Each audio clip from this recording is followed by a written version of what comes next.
जालन्यातून 1.5 वर्षापूर्वी पसार झालेल्या प्रेमी युगलाचा शोध लावण्यात यश. जालन्याच्या अँटी ह्युमन ट्रॅफिकिंग युनिटची कारवाई.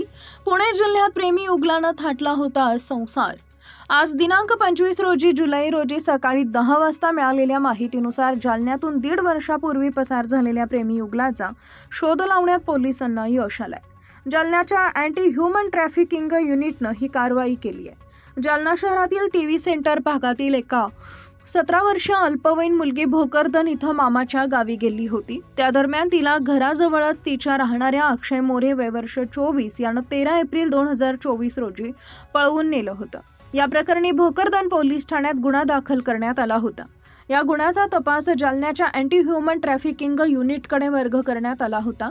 या घटनेचा तपास करत असताना सदरील प्रेमी युगल हे पुणे जिल्ह्यातील शिरूर येथील रक्षेवाडी इथं वास्तव्यास असल्याची माहिती अँटी ह्युमन ट्रॅफिकिंग युनिटच्या पथकाला मिळाली होती.